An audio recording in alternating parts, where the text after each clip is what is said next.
Hello everyone, good morning and welcome back to my channel. যে যেখান থেকে আমার ভিডিওটা দেখছো, আশা করছি তোমরা সবাই অনেকটা ভালো আছো। তো আমরাও অনেকটা ভালো আছি। চলে এলাম সকাল সকাল নতুন দিনের শুরুতে নতুন একটা ব্লগ ভিডিওর সাথে।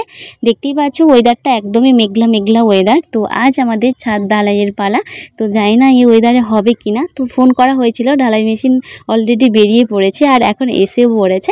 আর এখন পজিশন করা হচ্ছে ঢালাই মেশিনটা যে থাকবে তার জন্য। দেখো কাটিং মাটি কেটে সুন্দর করে ঢুকিয়ে মেশিনটা যে জাস্ট থাকবে। আর ওয়েদারটা একদমই খারাপ ছিল, এক পশলা বৃষ্টি হয়ে গেছে। দেখতেই পাচ্ছ যেখানে সেখানে দেখো জল জমা হয়ে আছে। তো ওয়েদারটা খারাপের জন্য ভয়ে ছিলাম, তো ঢালাইটা হবে কি হবে না। অনেক কিছু আয়োজন করা হয়ে গেছে। তো ঢালাইয়ের লোকেরা বলেছিল যে কোনো সমস্যা হবে না, তো আমরা ঠিক করে নিতে পারবো। আর মেঘলা ওয়েদার হলেও কাজের সুবিধা হয়। আর সত্যি ঘেঁটে হয়ে গেছে কাজটা। কেন বলো তো বন্ধুরা? তো প্রত্যেকটা দিন বৃষ্টির কারণের জন্য কাল রাতে কাজ হয়েছে সারা, কি বলবো, রাত 9টা পর্যন্ত কাজ হয়েছে। আরও বেশি রাত পর্যন্ত কাজ হওয়ার কথা ছিল, কাজগুলো কমপ্লিট করার কথা ছিল, কিন্তু বৃষ্টি চলে এসেছিলো, ওই জন্য সবাই বাড়ি চলে গেছে। আর এখন কনসিলারের লোগো এসে রড বাঁধাও বাকি আছে। অনেক কিছু কাজ বাকি ছিল। ঢালাইয়ের লোকেরা এসে অনেকটাক্ষণ অপেক্ষা করে বসে আছে, যেহেতু ওদের রড বাঁধা কাজ, কনসিলারের কাজ যদি না কমপ্লিট করতে পারে ওরাও বা এসে কি করবে। যাই হোক, সকালে ভাত খাবে যে জল খাওয়ারটা রেডি করা হয়ে গেছে। ডাল করা হয়েছে, আলু ভাজা করা হয়েছে, আর তো টিফিন দেওয়া হবে। এখন দেখো আমি রেডি করছি, ঢালাই মেশিনের বরণ হবে আর ছাদে ঈশান কোণ ধরে ভিত পুজো হবে। ভিত পুজো নয়, ঢালাই পুজো হবে, ঢালাই দেওয়া হবে, তার জন্য পুজো দেওয়া হবে। তার জন্য দুটো থালাতে করে সাজাচ্ছি প্রদীপ, ধূপ, সিঁদুর, যা যা লাগবে বলে দিল আমাকে যে কি লাগবে, এখন সাজিয়ে রাখছি। তো যাই হোক, এখন দেখো দুটো থালাই কমপ্লিট করছি, রেডি করছি, যেহেতু ঢালাইয়ের কাজটা শুরু হবে। ওইদিকে তো অনেকটা বেলা হয়ে গেছে, কি বলে তো, ওই যেহেতু কাজগুলো বাকি ছিল, থেকে গেছিলো, ওদের কাজগুলো করতে করতে ঢালাই লোকেরা এসে বসে আছে। কিছুই করার নেই, সব কিছু কমপ্লিট না করে তো ঢালাইয়ের কাজটা শুরু করে করা যায় না। তো তারপরে দেখো গাছ থেকে ফুল তুলে নিয়ে এসে দুটো প্লেটের মধ্যে। আর বর্ষার জন্য অতিরিক্ত ফুল গাছে, গাছ ভর্তি করে এখন ফুল ফোটে। ঠাকুর পুজো করতে যেমন ভালো লাগে, তো কি বলো তো, ফুল পেলে না ঠাকুর বেশি সন্তুষ্ট হয়ে যায়। ঠাকুর সন্তুষ্ট হোক না হোক জানি না, তো নিজেদেরই ভালো লাগে। বেশি ফুলে না পুজো করতে খুব ভালো লাগে। পুরো ঠাকুর যেন একদম ফুলময়, ফুলের রাজ্যে বাস করে ওরকমই। আর এখন দেখো এই দিকটা আমার রুম, তো এটা আমার ঈশান কোণ বরাবর। তো এখন দেখো বাবা ভিত পুজো দেবে, তো মিস্ত্রি বলে দিচ্ছিল, ধূপ দেওয়া হচ্ছে। আর ওই সিঁদের থালা রেডি করা হয়েছে। আর গামছা আনতে ভুলে গেছিলো, তো তার জন্য গামছাটা নিয়ে আসা হয়নি। আর সিঁড়েতে নারকেলটা ফাটানো তো হবে। কী রিচুয়াল আছে, তো চলো তোমরা দেখতে থাকো। আমি তো জানি না এত কিছু, তো দেখে নাও।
তো ফাইনালি পুজোর কাজগুলো কমপ্লিট হয়ে গেছে। আর বেলা হয়ে গেছে 9:30 10টা মতো বেজে গেছে।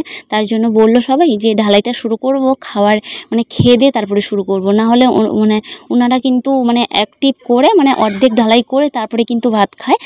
তো আমাদের পাশের বাড়িতে হয়েছিল, ওই রকমই করেছিল। তো আমাদের বাড়িতে কিন্তু ওই কনসিলারের কাজ বাকি ছিল, রড বাঁধার কাজ বাকি ছিল। তার জন্য কিন্তু ওদের কাজগুলো কমপ্লিট হওয়ার পরে ঢালাইয়ের পুজো টুজোগুলো হয়ে গেছে, হওয়ার পরে কিন্তু খেতে বসে গেছে। খাওয়ার পরে তারপরে কিন্তু কাজগুলো শুরু হবে। তারপরে মাঝখানে ব্রেক নেবে, মাঝখানে তো টিফিনের ব্যবস্থা আছে। তো কি বলবো বলো তো, বর্ষাতে বাড়ির মানে চারিদিক পুরো একদম এলোমেলো গোছালো। আর কয়েকজন পান্তাও খাবে বলেছিল, তো পান্তা ভাত যে যেখানে পেরেছে বসে গেছে সবাই মিলে। মানে কি করব বলো তো, মানে বর্ষা তো, আর বাইরেও ব্যবস্থা করা যায় না।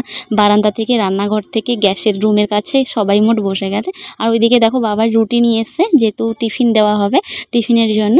তো ওনারা কিন্তু চলে গেছেন ঢালাইয়ের কাজে, মানে খেয়ে দিয়ে ঢালাইয়ের কাজ অলরেডি শুরু হয়ে গেছে। তো বাবা রুটিগুলো জাস্ট নিয়ে এসেছিলো, এখন আনতে যাচ্ছে মিষ্টি আর কলা। তো রুটিটা জাস্ট নিয়ে এসে আমাকে দিয়ে গেল। আর কি বলবো বলতো, যেখানে রাখো মানে রেখে দিলেই তো পিঁপড়ে জড়ে যায়। ভয়ে ছিলাম যে কোথায় রেখে দেবো, কোথায় পিঁপড়ে লেগে যাবে, লোকেদের খেতে দিতে হবে, খারাপও লাগে। তো যাই হোক আমি যত্ন করে গুছিয়ে রাখলাম যেখানে পিঁপড়ে লাগবে না। তারপরে দেখো সবজি কাটছিলাম বসে বসে একা, কেউ আসেনি এ পর্যন্ত। তো বসে বসে এই সবজি কাটছিলাম। তারপরে দিদি এলো পাশের বাড়ি। তো দিদি এসে দিদি আর আমি করে সব সবজিগুলো কেটেছিলাম। আর আমাদের কিন্তু সবজি কাটার ডিপার্টমেন্ট, সবজি কেটে জাস্ট বেটে দেবো আর কাকিমা রান্না বান্না করবে। আর কাজের মাঝখানে মানে ওই সবজি টবজি কেটে দেখতে এলাম কতটা কাজ হয়েছে। আর কি হয়েছে বলো তো, আমি দেখতে এসেছিলাম জাস্ট, ও মানে আমার বর ভিডিও কল করছিল যে কতটা কাজ হয়েছে, না হলে কাজের মাঝে আসতামও না। আর বাবা বললো গিয়ে দেখিয়ে নিয়ে আসো, তার জন্যই জাস্ট আমি ছাদের দিকে উঠে এসেছিলাম। আর লোক কাজ করছে, সিঁড়ি দিয়ে কিন্তু আমাদের মালটা বওয়া হচ্ছে, এক্সট্রাভাবে সিঁড়ি করা হয়নি, বুঝতে পেরেছ। যেহেতু মানে দোতলা তো, ঘরের মধ্যে দিয়েই কাজগুলো করে নিচ্ছে। আর এখন কিন্তু ব্রেক নিয়েছে, মানে জল টল খাচ্ছে, টিফিন দেবো এই সুযোগে, মানে এই সময়টা, তার জন্য কিন্তু আমি ছাদের দিকে উঠে এসেছিলাম দেখানোর জন্য, মানে ভিডিওটা একটু তোমাদেরও ভিডিওটা শেয়ার করা হয়ে যাবে, আর ও দেখবে বলছিল, ওরও দেখা হয়ে যাবে, জাস্ট এই কারণে। আর সত্যি বলতে কাজ করে এসে পুরো ঘেমে গেছিলাম, রোদে গরমে না জাস্ট তাকাতেই পারছিলাম না। কিন্তু রোদ্দুর নেই, কিন্তু অতিরিক্ত ভ্যাপসা গরম ছিল, এই জন্যই জাস্ট মানে কি বলবো, ঘরের মধ্যে কাজ করে এমনিতেই ঘামিয়েছিলাম, তারপরে ছাদে উঠে এসে না পুরো একদম ঘেমে চান হয়ে গেছে। যাই হোক দেখো কাজটা অর্ধেক হয়েছে, অর্ধেকের একটু মানে অর্ধেক হয়নি, সামনে ব্যালকনি আর ওই বারান্দাটা জাস্ট হয়েছে, আরও দুটো রুম বাকি আছে, সিঁড়িঘর বাকি আছে, ওইগুলোই জাস্ট বাকি ছিল। যাই হোক এখন শেয়ার করার পরে যাচ্ছি টিফিনগুলো প্যাকিং করতে হবে। তো চলো নিচের দিকে যাই।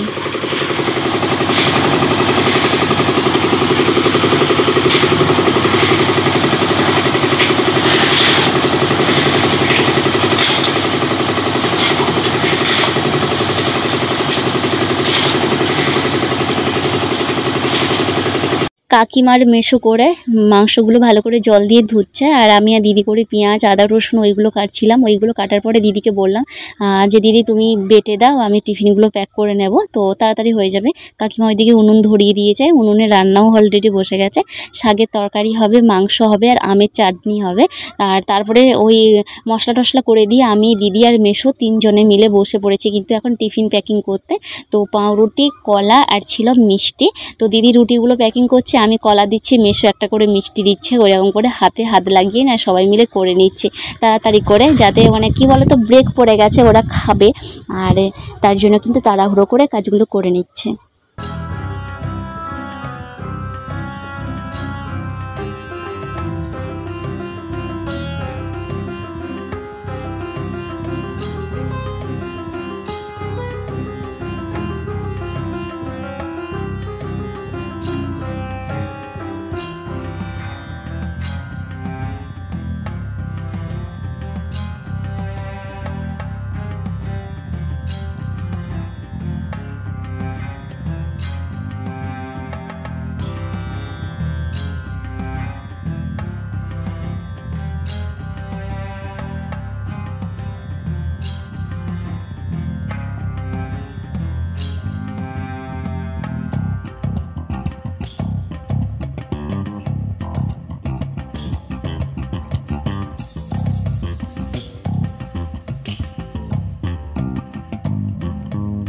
ওইদিকে কাকিমা বানাচ্ছে চিকেন, আর ওইদিকে আর একটা কড়াইতে হচ্ছে চাটনি।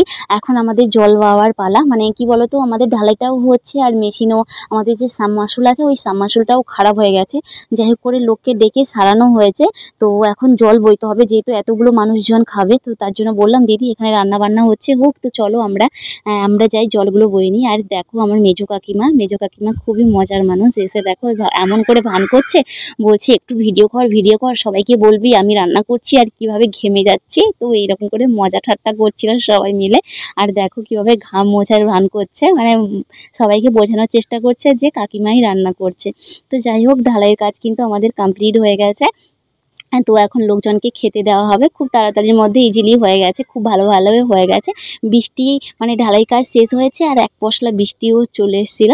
যাই হোক, চলো বন্ধুরা, আজকের ব্লগটা কিন্তু আমি এখানেই শেষ করব। এইভাবে আমাদের দিনটা আজকে কাটলো, খুবই কাজের মধ্যে, ব্যস্ততার মধ্যে, খুবই মানে কি বলবো, চাপের মধ্যে। তো চলো, আজকের মতো ব্লগটা আমি এখানেই শেষ করব। সবাই ভালো থেকো, সুস্থ থেকো, দেখা হবে নেক্সট কোনো ব্লগ ভিডিওর সাথে। আজকের মতো টাটা বন্ধুরা।